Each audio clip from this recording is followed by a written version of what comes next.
Hey guys, what is up? This is Matthew Davis, me once again. Welcome back to another movie review, aka After I Saw. This time it is going to be on Infinity Pool. Now, Infinity Pool is about... I don't even know where to start. Basically, it involves this group of people who are on vacation when their vacation starts to become a nightmare when they are forced to do very disturbing things and face so many disturbing stuff like this movie was far more different than I expected. This movie is directed by Brandon Cronenberg, and if Cronenberg sounds like a very familiar name, that is because he is the son of David Cronenberg. That's right, one of the most iconic horror directors of all time, who directed such body horror classics like The Fly, Videodrome, Scanners.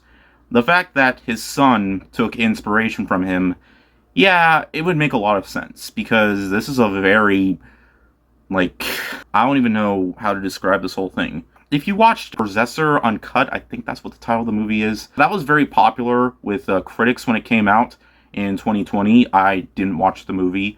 I just know that it was very good and very well received by critics. Audiences were kind of mixed on it, and I feel like they're going to feel the same way here. This is a movie that is hard for me to talk about without spoiling a single thing. But I am going to try my best, because I'm going to be honest. There is so much raunchiness to this movie.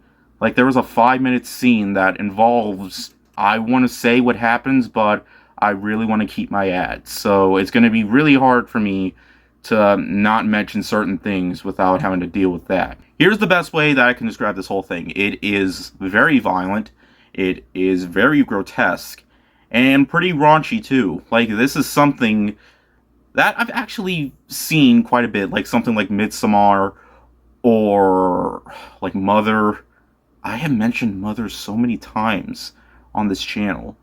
Like, it feels like it takes heavy inspiration for that, because this is definitely more of a cult-themed horror film. Like, there's some ritualistic moments involving groups forcing others to do bad things, and there are even times where it kind of feels like a slasher film, just because they have some really creepy looking masks. And this movie just feels absolutely unpredictable too. Like, there are moments where I never think would actually happen, because this movie is just so over the top. There are times in this movie where I feel like when it comes to certain parts, it makes me hate it, but also love it at the same time. And I definitely felt that way about films like Midsommar, and I absolutely love that film. Despite some really, really weird things that happened in that movie, I still think it's a cult classic.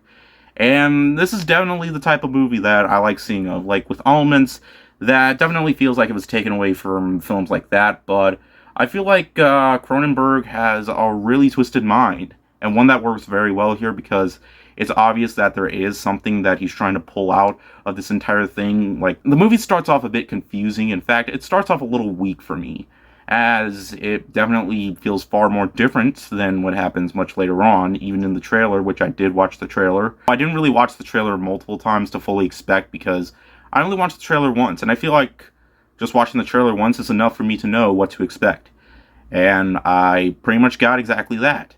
But with a weak start, it kind of made me, like, lose a little bit interest at first, but it definitely starts picking up when people start going out more, like, outside of their hotel that they're staying at. They just, again, it's something, because of that new YouTube policy, I'm really worried about what to say, because I feel like the best way to describe this whole thing is that it's a very bizarre modern horror film filled to the brim with some elements of, like, body horror, which is to be expected from a name like Cronenberg. I feel like every time I hear the word Cronenberg, I think of body horror. And while I wouldn't say this is a flat-out body horror film, it's definitely more of a cult-themed horror film, a more grotesque-themed one with some slasher elements, a little bit of thriller, and it has a very twisted ending. It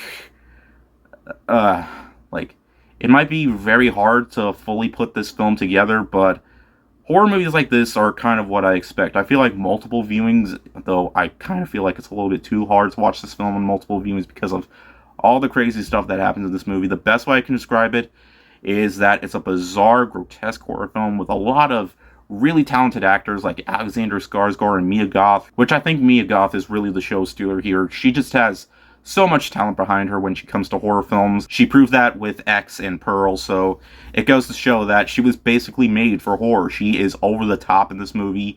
She is so twisted. I absolutely loved her in this film.